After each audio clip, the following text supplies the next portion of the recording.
Hi guys, welcome to Anjan YouTube channel. ಎಲ್ಲರೂ ಹೇಗಿದ್ದೀರಾ? ನಾವು ಚೆನ್ನಾಗಿದ್ದೀರಿ.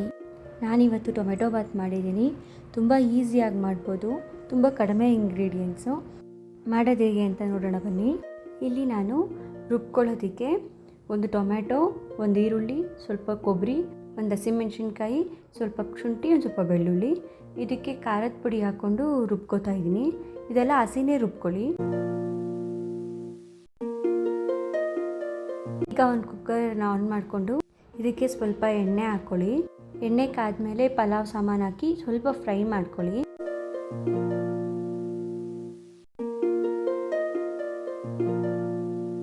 ನಂತರ ಇದಕ್ಕೆ ಒಂದು ಈರುಳ್ಳಿ ಹಾಕಿ ಫ್ರೈ ಮಾಡ್ಕೊತಾ ಇದ್ದೀನಿ.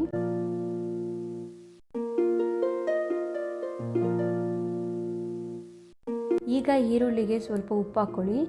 ಈರುಳ್ಳಿಗೆ ಉಪ್ಪು ಹಾಕೋದ್ರಿಂದ ಈರುಳ್ಳಿನೂ ಟೇಸ್ಟ್ ಬರುತ್ತೆ, ಆಮೇಲೆ ಸಾಫ್ಟ್ ಆಗುತ್ತೆ, ಕಲರ್ ಚೇಂಜ್ ಆಗುತ್ತೆ ಈರುಳ್ಳಿದು. ಈಗ ರುಬ್ಬಿಟ್ಕೊಂಡಿರೋ ಮಸಾಲೆನ ಇದಕ್ಕೆ ಹಾಕ್ಕೊಳ್ಳಿ. ಚೆನ್ನಾಗಿ ಫ್ರೈ ಮಾಡ್ಕೊಳ್ಳಿ. ಇದು ಚೆನ್ನಾಗಿ ಹಸಿ ಸ್ಮೆಲ್ಲೆಲ್ಲ ಹೋಗಿರಬೇಕು, ಆ ಥರ ಫ್ರೈ ಮಾಡ್ಕೊಳ್ಳಿ. ಈಗ ಇದಕ್ಕೆ ಕಸ್ತೂರಿ ಮೇಥಿ ಹಾಕ್ಕೊಳ್ಳಿ. ಕಸ್ತೂರಿ ಮೇಥಿ ಹಾಕಿ ಫ್ರೈ ಮಾಡಿದ್ಮೇಲೆ ಇದಕ್ಕೆ ಸ್ವಲ್ಪ ಪುದೀನ ಸೊಪ್ಪು ಹಾಕ್ಕೊಳ್ಳಿ.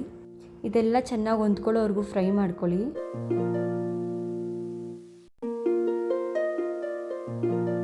ಈಗ ಕಟ್ ಮಾಡಿ ಇಟ್ಕೊಂಡಿರೋ ಒಂದು ಟೊಮೆಟೊ ಹಾಕೋತಾ ಇದ್ದೀನಿ.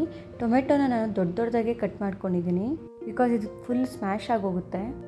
ಟೊಮೆಟೊ ಬಾತು, ಬಿರಿಯಾನಿ, ಪಲಾವ್ಗೆ ಎಲ್ಲ ಟೊಮೆಟೊನ ದೊಡ್ಡದಾಗೆ ಕಟ್ ಮಾಡಿ ಹಾಕ್ಕೊಳ್ಳಿ. ಈಗ ಇಲ್ಲಿ ನಾನು ಒಂದು ಸ್ಪೂನ್ ಚಿಕನ್ ಫ್ರೈ ಪೌಡರ್ ಹಾಕಿದ್ದೀನಿ.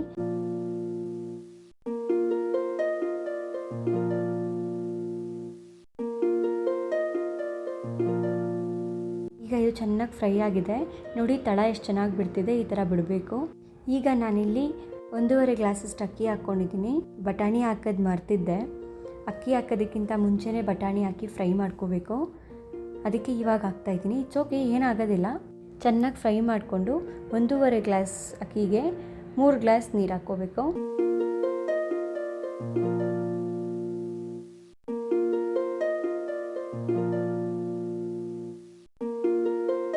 ಅಕ್ಕಿ ನೀರು ಜೊತೆ ಚೆನ್ನಾಗಿ ಹೊಂದ್ಕೊಂಡು ಚೆನ್ನಾಗಿ ಕುದಿ ಬರಬೇಕು. ಆವಾಗ ಟೇಸ್ಟ್ ನೋಡಿ, ಉಪ್ಪು ಇದ್ದರೆ ಉಪ್ಪು, ಖಾರ ಕಡಿಮೆ ಇದ್ದರೆ ಖಾರ ಹಾಕಿ ಅಕ್ಕಿ ಮುಕ್ಕಾಲು ಬೆಂದ ಮೇಲೆ ಲಿಡ್ ಕ್ಲೋಸ್ ಮಾಡಿ ಒಂದು ಕುಕ್ ಕೂಗಿಸ್ಕೊಳ್ಳಿ. ನೋಡಿ, ಟೊಮೆಟೊ ಬಾತ್ ರೆಡಿಯಾಗಿದೆ. ತುಂಬ ಟೇಸ್ಟಿಯಾಗಿರುತ್ತೆ. ಲೈಕ್ ಮಾಡಿ, ಶೇರ್ ಮಾಡಿ, ಸಬ್ಸ್ಕ್ರೈಬ್ ಮಾಡ್ಕೊಂಡು ನೋಡಿ. ನನ್ನ ಪುಟ್ಟ ಪ್ರಯತ್ನಕ್ಕೆ ನಿಮ್ಮ ಸಪೋರ್ಟ್ ಇರಲಿ. Thank you so much.